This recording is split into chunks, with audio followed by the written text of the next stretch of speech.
For the stoichiometry experiment, we are determining which of two reactions occurs. They are reactions 3 and reactions 4. The difference between these is subtle, but is definitely a significant difference. In both cases, iron solid, which is a very finely ground up iron solid is mixed with copper sulfate. Copper sulfate is a blue aqueous solution, and the iron is just iron metal. So in the first reaction, reaction 3, we have the iron forming FeSO4, where the Fe has a 2+ charge, and copper forms copper metal. In the second reaction, reaction 4, the iron forms Fe2SO4 3. If you take the time to run through what the charge of iron is to verify it for yourself, you will see that it must have a 3+ charge. How do we get that? Well, we know that SO4 is sulfate, SO4 2-. There's 3 of them, so that's a total of 6-. It must be balanced by the 2 Fe's, and so each iron must have a 3+ charge. So basically the difference between reactions 3 and reactions 4 is the charge on the iron. In reaction 3, it's Fe2+. In reaction 4, it's Fe3+. Alrighty, notice that these are examples of what we will find to be redox reactions.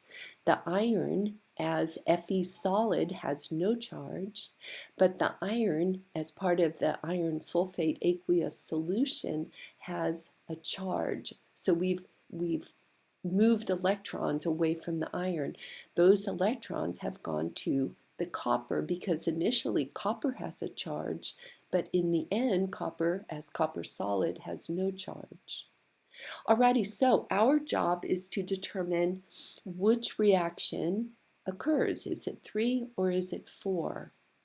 Now, let's look at the example in the introduction, and that's with copper and silver. So we're not working with those reactions, reactions 1 and 2, but in our example we will. So in reaction 1, copper 1 nitrate forms. In reaction 2, copper 2 nitrate forms. And if we were after figuring out which one forms, what we might do is measure the mass of copper that we will combine with the silver nitrate solution. So we would know its mass. We would then combine it with the silver nitrate solution.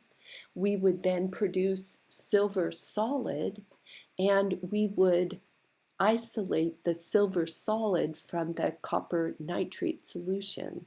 So what we would have is the mass of the initial copper we worked with and the mass of the silver that we got when the reaction is over. And then, as in the sample calculation area, we would go from grams of copper to moles of copper and calculate, in this example, 0.00242 moles of copper.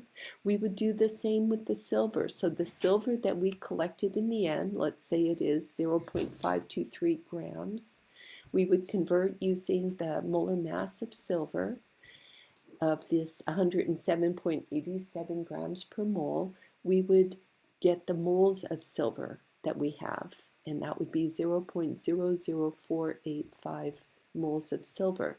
And then what we would do is find the ratio of those two.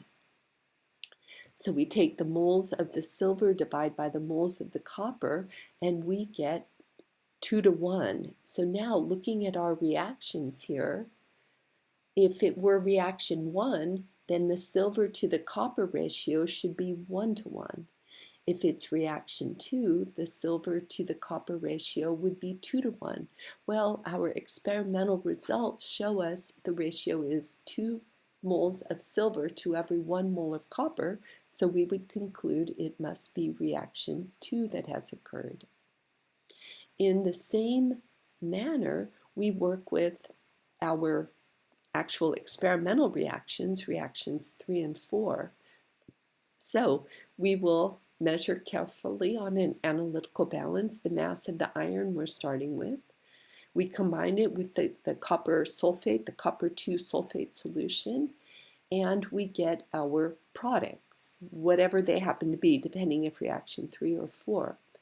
And then we will get rid of the iron sulfate solution, and we will be left with the copper solid, which we will carefully dry and determine the mass of, and then we will calculate moles of iron from the mass, moles of copper from its mass, and get the ratio. If the ratio is 1 to 1, then that would imply reaction 3. If the ratio is 3 to 2, that would imply reaction 4. Alrighty, so read through the experimental procedure and then watch the video, the experiment video. And as usual, you can skip the pre-lab.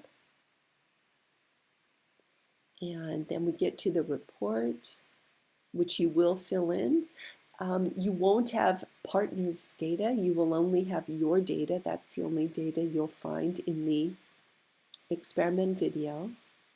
So your data, and you can, of course, in the calculation, skip partners' data.